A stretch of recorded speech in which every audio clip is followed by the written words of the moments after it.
Hello everyone, welcome back to my YouTube channel. तो चलिए इस वीडियो में हम लोग थोड़ा सा डॉक्यूमेंट्स के ऊपर बात कर लेते हैं। देखिए, जो भी student Atal Bihari Vajpayee medical university जो है मेडिकल कॉलेज है, इस यूनिवर्सिटी के द्वारा आपके बीएससी नर्सिंग कंडक्ट कराए गए थे एंट्रेंस एग्ज़ाम।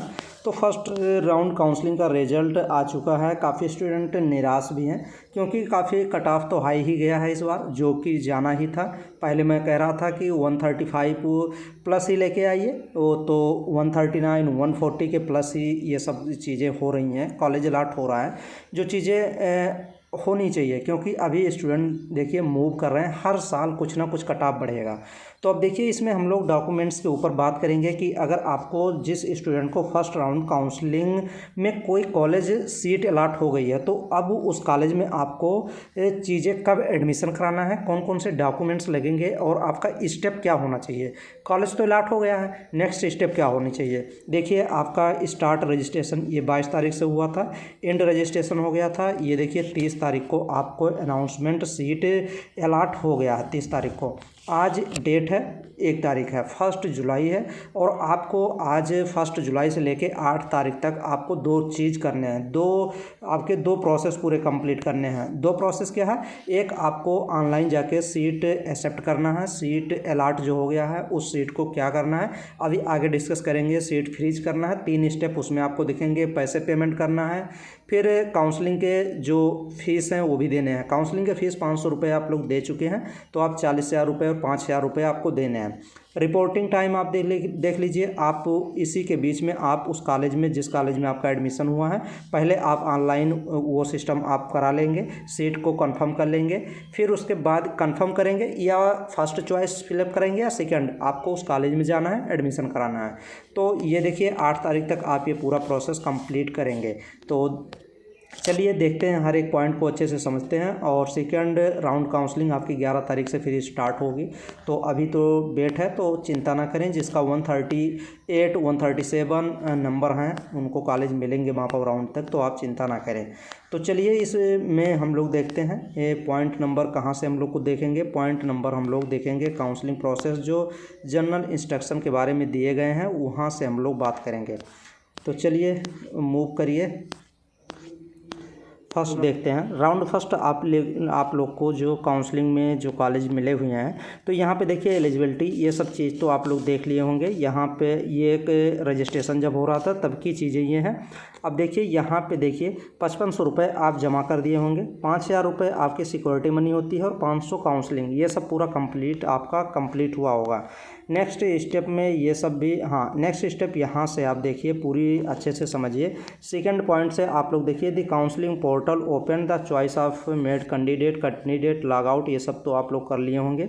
यहाँ पे आइए तो फोर्थ पॉइंट देखिए, seat allotment to the candidate will be done strictly in order of merit and according to choice made. तो आपके जो सीट मिली है ये आपके प्रेफरेंस के अकॉर्डिंग आपको सीट मिली है कैंडिडेट को। 5th नंबर देखिए, 5th नंबर पे क्या बोल रहा है, the candidate should log in to the portal for information regarding seat allotment. Seat allotment आपको कंफर्म हो गया 30 तारीख को। Allot the candidate who have been allocated seat in round first are required to log in to the portal and choose any of the following option with in date and them specified in the schedule.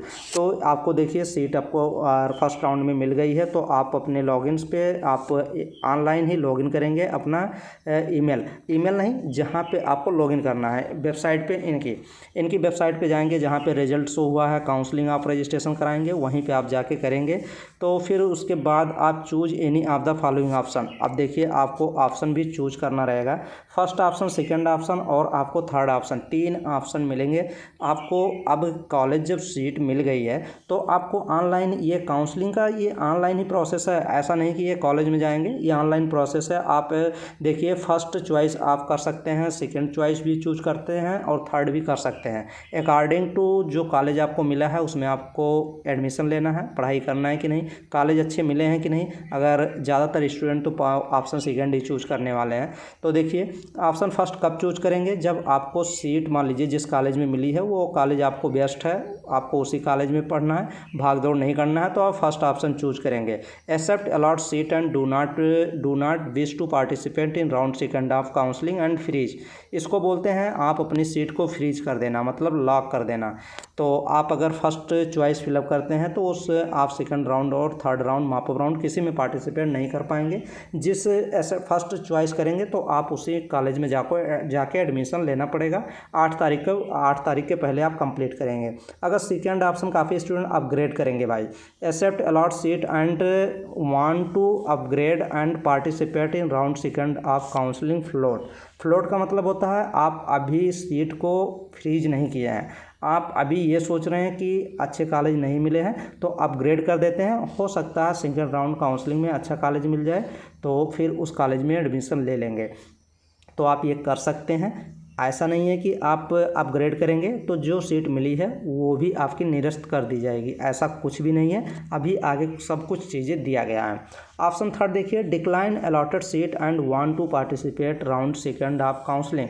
जो भी student मान लीजिए उनको कोई college मिल गया है और उस कॉलेज में पसंद ही नहीं है, तो उस कॉलेज में पढ़ना ही नहीं चाहते हैं, वो कॉलेज लेना ही नहीं चाहते हैं, तो डायरेक्ट आप डिक्लाइन करके सेकंड राउंड काउंसलिंग में पार्टिसिपेट कर पाएंगे। और सेकंड राउंड काउंसलिंग का आपका ऐसा नहीं है कि रजिस्ट्रेशन फ़ीस लगने वाला है, कोई भी फीस नहीं लगने वाली है, तो आप डिक्लाइन भी कर सकते हैं।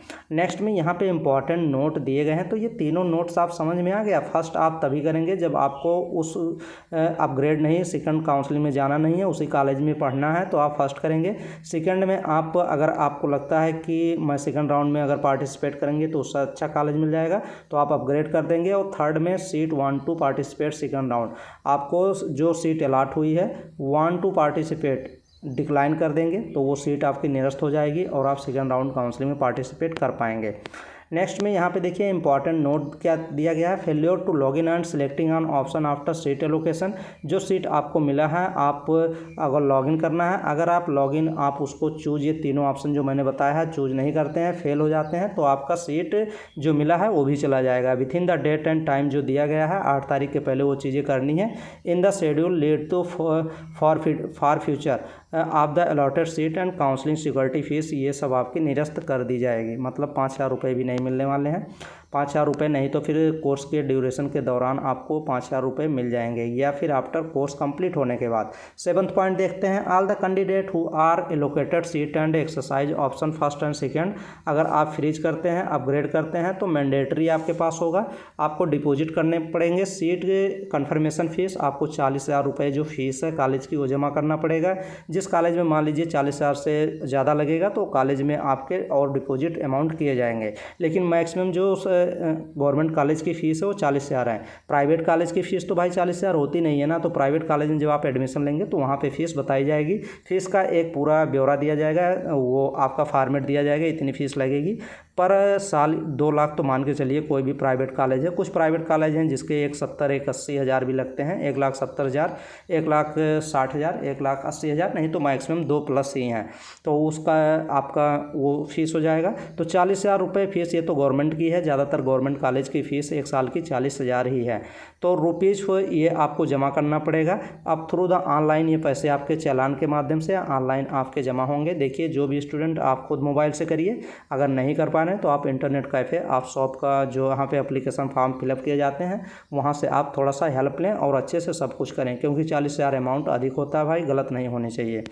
और वहाँ पे सब फिलअप करने का देगा, ऐसा कुछ नहीं है। जब वहाँ पे प्रोसेस आप करेंगे ना तो वहाँ पे 40,000 पेमेंट का ऑप्शन देगा, सब कुछ आसानी से 40,000 आप पेमेंट कर पाएंगे।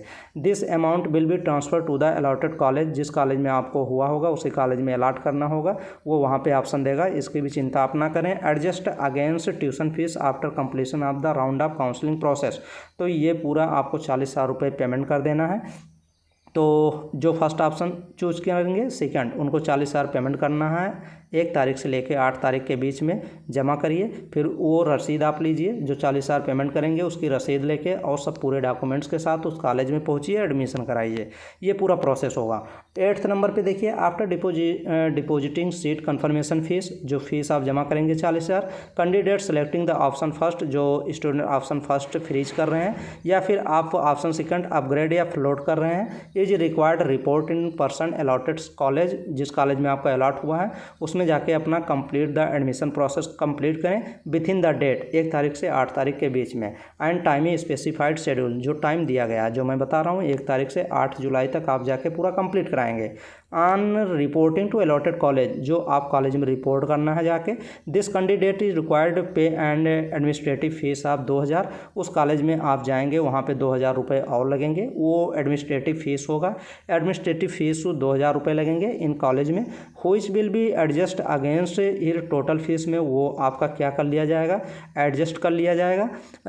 In case the candidate leave the change the allotted college, मान लीजिए आप अपग्रेड किए हैं तो दूसरा कॉलेज मिलेगा, तो ये जो 2000 फीस जमा कर रहे हैं ये एडमिशन फ़ीस में मतलब आपका ये 2000 रुपये फॉरफिटेड कर लिया जाएगा, जब्त कर लिया जाएगा। तो ये 2000 रुपये अगर अपग्रेड करते हैं, मान लीजिए अपग्रेड करने पे दूसरा कॉलेज मिलेगा, तो जो 40,000 रुपये जमा करे हैं वो तो ट्रांसफ़र कर दिया जाएगा उसी कॉलेज में जिस कॉलेज में आपका, लेकिन जो 2000 जमा करेंगे वो ट्रांसफ़र नहीं होगा। यही सब चीज़ें हैं। नेक्स्ट में 10th पॉइंट देखते हैं। The candidate are required for carry the original certificate along with one set of self attested photocopy document certificate of the time of reporting the college. देखिए जिस कॉलेज में आपका एडमिशन हुआ होगा, allot हुआ होगा, उस कॉलेज में आप जाएंगे एडमिशन कराने, तो एडमिशन कराने जाएंगे तो आपके पास ओरिजिनल सर्टिफिकेट सभी होने चाहिए, उसके साथ साथ में फ़ोटोकॉपी भी होनी चाहिए सभी ओरिजिनल डॉक्यूमेंट्स का। 2-2 3-3 सेट आप फ़ोटोकॉपी करा लीजिए।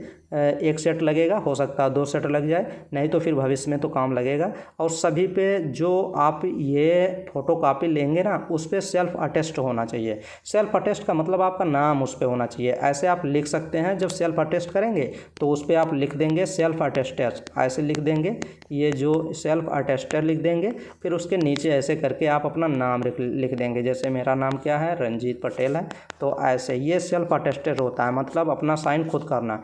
तो उस फोटोकॉपी पे लिखना है, ओरिजिनल पे नहीं करना है भाई। जो फोटोकॉपी कराएंगे उसके नीचे एकदम उस पेज पे लिखेंगे सेल्फ अटेस्टेड, अपना नाम लिखेंगे। तो ये चीज़ हो जाता है। डॉक्यूमेंट वेरिफिकेशन के लिए पूरा जाएंगे तो ये पूरा प्रोसेस होना चाहिए। और आपके पास ये देखिए 11th नंबर पे, the college will verify all the document and update. Verification होगा कि डॉक्यूमेंट्स आपके सही हैं कि नहीं, कोई ऐसा तो लड़का नहीं है जो डॉक्यूमेंट्स पूरा कंप्लीट नहीं लेके आया है। तो ये वेरिफिकेशन यही होता है, डॉक्यूमेंट्स आपके रेडी हैं, सब डॉक्यूमेंट्स सही है, यही चीज़ होता है। काफ़ी डॉक्यूमेंट्स पे 1 लेटर 2 लेटर मिस्टेक हो जाता है नाम में, गलत में, तो वो सब सही हो जाएगा, उसकी आप चिंता ना करें। सही क्या हो जाएगा, मतलब एडमिशन हो जाएगा, बाद में वो सब करते रहिएगा सही। Document update the same through college portal, आप जाके कराना है। कॉलेज पोर्टल का मतलब होता है ना, जब वहाँ आप एडमिशन कराने जाएंगे तो वहाँ कंप्यूटर पे सब कुछ चीज़ें अपडेट करनी होती है। वहाँ पे जाएंगे, हॉल रहेगा, वहाँ कंप्यूटर चलाने वाले रहते हैं, वहाँ चीज़ें आपको बतानी पड़ती है कि हाँ ये डॉक्यूमेंट्स है, सब डॉक्यूमेंट देंगे, वो स्कैन करके अपलोड कर देंगे, फिर आपके फ़ोटो अपलोड कर देंगे, सब वो ऑनलाइन वहाँ पर भी होगा, लेकिन आप बताएँगे वहाँ करने वाला कोई दूसरा रहेगा, वो कॉलेज की तरफ से रहते हैं। ये पूरा प्रोसेस चलता है डॉक्यूमेंट वेरिफिकेशन में, क्योंकि वो जो डॉक्यूमेंट्स है ना सब आपके स्कैन करके पोर्टल पे अपलोड करने होते हैं। तो वो डॉक्यूमेंट्स पूरे कॉलेज में जब जाएंगे तो वो चीज़ें होंगी वहाँ पे। All the eligibility criteria fulfil and verified duly provisional administrative letter will provided to the candidate by the college.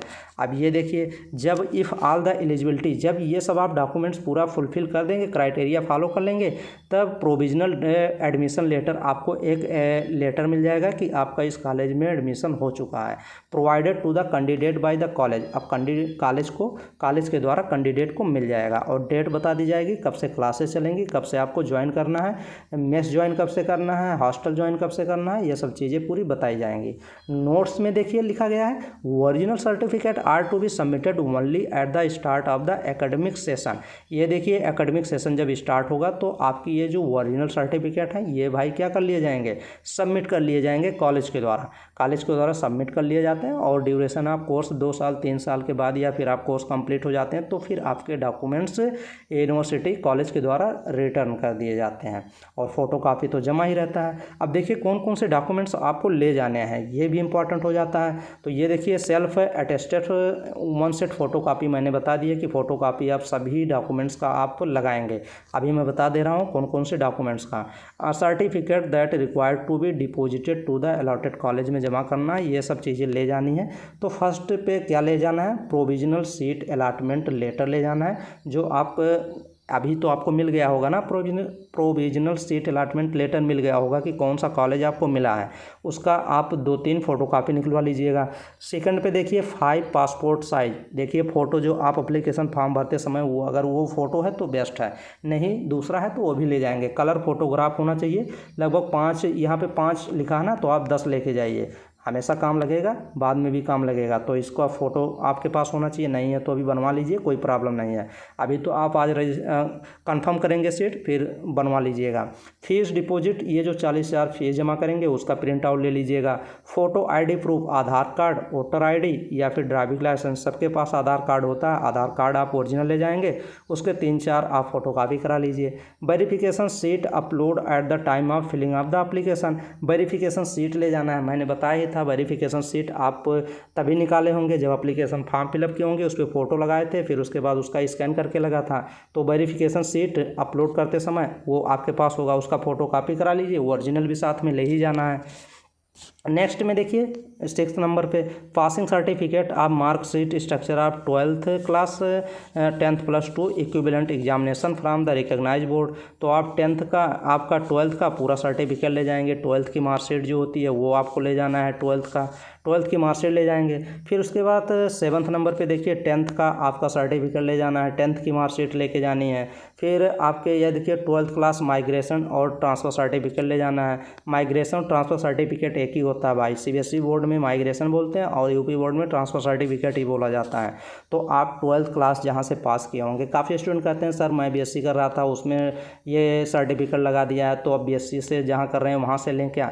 नहीं, वहाँ से नहीं आप लीजिए, आप वहाँ पे जमा किए हैं तो वो तो निकलता नहीं है, कॉलेज के वाले देते नहीं हैं। तो आप जहाँ से 12th लिए हैं ना वहीं से फिर जाइए 12th क्लास की, वहीं से रिक्वेस्ट करिए और दूसरा बनवा लीजिए। और सेकंड नहीं होनी चाहिए, वो लोग लिख देते हैं कि सेकंड प्रतिलिपि, मतलब सेकंड कॉपी ये लिए हैं, नहीं तो सेकंड विकेंड मत लिखवाइए, जुगाड़ लगा के फर्स्ट ही लिखवाइए, फर्स्ट ही मिल जाता है, फर्स्ट मिल जाएगा। और आपके पास यहीं पे करेक्टर सर्टिफिकेट यहीं से आप बनवा लीजिएगा, जहाँ से ये TC और माइग्रेशन लेंगे ना 12th क्लास जहाँ से किए हैं वहीं से करेक्टर सर्टिफिकेट भी बन जाता है। काफ़ी स्टूडेंट ये भी कहते हैं सर मैं 2 साल 3 साल पहले माइग्रेशन ट्रांसफ़र सर्टिफिकेट ले लिया था और करेक्टर सर्टिफिकेट ले लिया था, ये क्या चल जाएगा? हाँ तो वो चल जाएगा, दौड़ेगा भाई, क्योंकि वो पुराना नहीं होता है। तो अगर पहले से आप ये आप ले लिए हैं कॉलेज से तो आप चल जाएगा वो, तो ये हो जाएगा। मेडिकल फिटनेस सर्टिफिकेट आप अपने नज़दीकी हॉस्पिटल में बनवा सकते हैं, या फिर आपका जब वहाँ पे एडमिशन होगा तो वहाँ पे मेडिकल सर्टिफिकेट बन जाएंगे,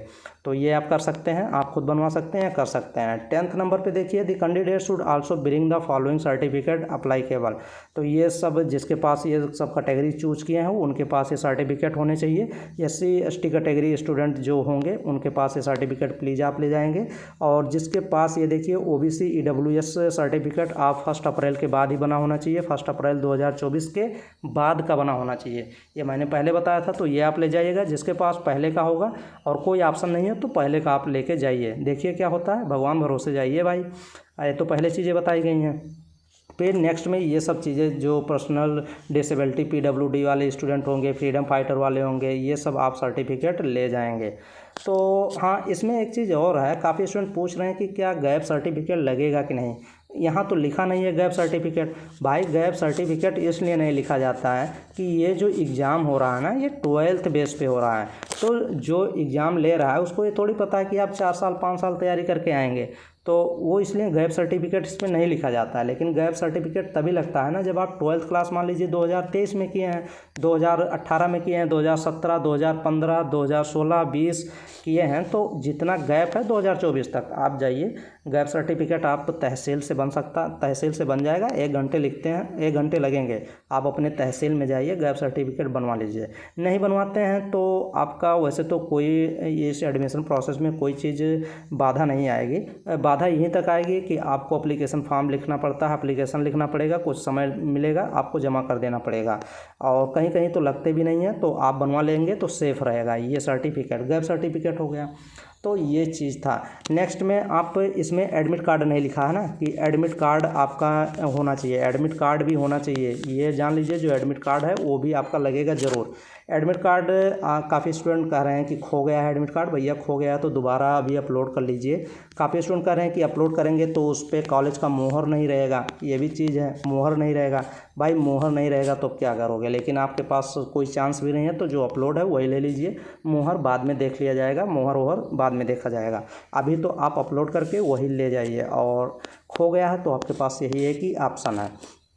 तो फिर नेक्स्ट में देखते हैं, यहाँ पे कुछ चीज़ें और दी हैं तो ये भी देख लेते हैं। 13 point, after the seat allotment, अगर सीट अलाटमेंट हो गया एक्सेप्ट कर लिए। If any candidate does not report to the college, अगर आपको मान लीजिए कॉलेज मिल गया है और आप कोई एक्शन नहीं ले रहे हैं, एक्शन भी ले लिए हैं, रिपोर्ट भी कर रहे हैं, मतलब 40,000 भी पेमेंट कर दिए हैं। After seat allotment acceptance, if accept कर लिए हैं सीट को। If any candidate does not report the college, हर अलॉटेड सीट, जो सीट आपको मिल गई है उस सीट में नहीं जा रहे हैं तो कैंसिल आपका, तो वो तो सीट कैंसिल हो जाएगा। और काउंसलिंग फीस सिक्योरिटी जो 5,000 रुपये हैं वो जमा, वो मतलब कॉलेज की तरफ से रिटर्न नहीं किए जाएंगे। तो भाई देखिए काफ़ी स्टूडेंट यहाँ गलती ना कर दें। वो जब आप पूरा 3 ऑप्शन चुनेंगे ना, तीनों ऑप्शन में 2 ऑप्शन फर्स्ट और सेकंड, तो आपको कॉलेज में जाके एडमिशन लेना। नहीं तो ये मत सोचिए कि अब तो कॉलेज वाले बुलाएंगे मुझे, नहीं बुलाएंगे नहीं, आपको उस कॉलेज में खुद जाना है। 14 नंबर देखिए, after admission in the college if candidate does not resign from the seat during the registration window, अगर मान लीजिए आप सेकंड ऑप्शन चूज किए हैं अपग्रेड का या फिर फर्स्ट ऑप्शन चूज किए हैं लॉक का, तो ये देखिए after admission in the college आप 40,000 रुपये जमा कर दिए हैं कॉलेज में। Candidate does not resign from the seat अगर आपको उस कॉलेज में छोड़ना है, जैसे आप मान लीजिए अपग्रेड कर देते हैं, तो अपग्रेड करने के बाद डेट दी गई है, अपग्रेड करने के बाद not resign from the seat, तो जिस कॉलेज में एडमिशन लिया है वहाँ पे रिजाइन करना पड़ेगा। ड्यूरिंग द, ये देखिए रेजिग्नेशन विंडो ओपन होगा 31 तारीख से लेके 5 तारीख के बीच में, ये 5 दिन आपका चलेगा कहानी। 31 जुलाई है, 31 जुलाई से लेके अगस्त तक, 8 अगस्त तक ये आप वहाँ पे रिजिग्नेशन देंगे। और फिर उसके बाद काउंसलिंग सिक्योरिटी फ़ीस जो है 5,000 and the admission fees 40,000 will be forfeited. तो ये देखिए लिखा गया है भाई, क्या चीज़ लिखा गया है यहाँ पे देखिए, after admission in the college if candidate does not resign, अगर आप मान लीजिए ये सब प्रोसेस नहीं करते हैं, इस बीच में आप जाके रिजाइन नहीं देते हैं, नॉट रिजाइन और आपका अपग्रेड हो गया है, और after admission in the college of candidate does not resign from the seat during the resignation window, ये ओपन होगा। अगर आप रिजाइन नहीं करते हैं तो काउंसलिंग फ़ीस 5,000 रुपये भी डूबेगा और 40,000 रुपये भी जब्त कर लिए जाएंगे। तो अगर मान लीजिए अपग्रेड होता है तो आपको इस डेट में भाई रिजिग्नेशन देना पड़ेगा, वो भी ऑनलाइन होगा या फिर कॉलेज में जाके रिजिग्नेशन करेंगे। तो ये पूरी प्रोसेस है, आप अच्छे से सब कुछ चीज़ें कराइएगा। और यहाँ पे कुछ चीज़ें दी गई हैं, ये सब चीज़ें तो सेकंड राउंड काउंसलिंग की बात करेंगे। सेकंड राउंड काउंसलिंग में candidate who have not been allotted seat, हाँ तो ये सब इतनी चीज़ें प्रोसेस फर्स्ट में आप लोग करिए अच्छे से। काफ़ी स्टूडेंट अभी परेशान है कि सेकंड राउंड कट ऑफ क्या होगा, जिस को कॉलेज अलाट नहीं हुआ है तो वो स्टूडेंट क्या करेंगे, ये भी कॉलेज है। और हाँ, और तो मैंने काफ़ी चीज़ें बता ही दिया गया था। हाँ तो स्पेशली आप एडमिट कार्ड तो ज़रूर ले जाएंगे ना। और चलिए नेक्स्ट वीडियो में, अभी आज 2 बजे लाइव आएंगे तो आप लोग जुड़ के सब चीज़ें अपनी क्लियर कर सकते हैं। Thank you.